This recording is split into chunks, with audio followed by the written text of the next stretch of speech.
bashwasambanga bamusanira Yesu bamukatira ubwo gupfa.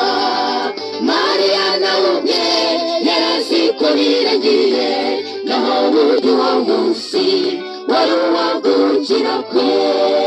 Uwo mwami Yesu ni mwiza cyane, ntabwo yita ku mafuti n'ibyaha byacu. Nubwo twaba twaramuhemukiye, yiteguye rwose kutubabarira. Uwo mwami Yesu ni mwiza cyane, ntabwo yita ku mafuti n'ibyaha byacu. Nubwo twaba twaramuhemukiye, yiteguye rwose kutubabarira.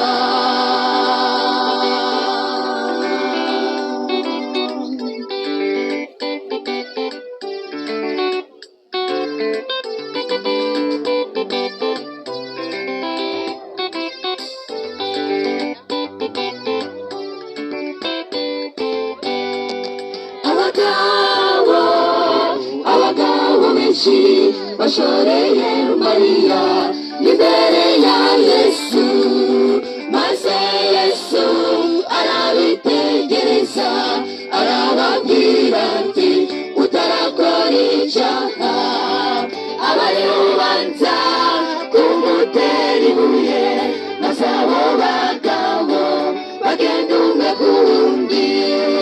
Uwo mwami Yesu ni mwiza cyane, ntabwo yita ku mafuti n'ibyaha byacu.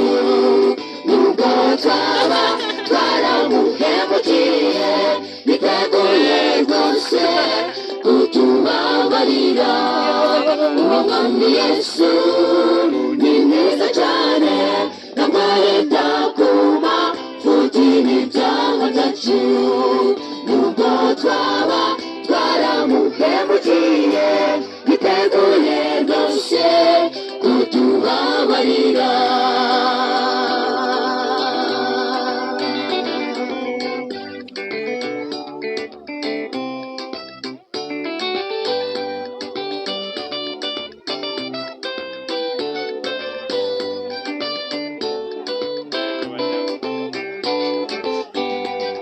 Ineza y'umukiza Yesu yashimishije Mariya, maze aranezerwa agambirira mu mutima we ko azashimira Yesu ineza yamugiriye.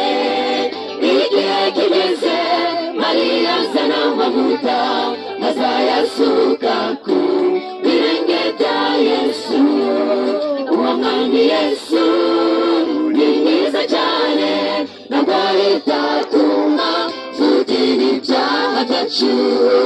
Nubwo twaba twaramuhemukiye, yiteguye rwose kutubabarira. Uwo mwami Yesu ni mwiza cyane, ntabwo yita ku mafuti n'ibyaha byacu. Nubwo twaba twaramuhemukiye, yiteguye rwose kutubabarira.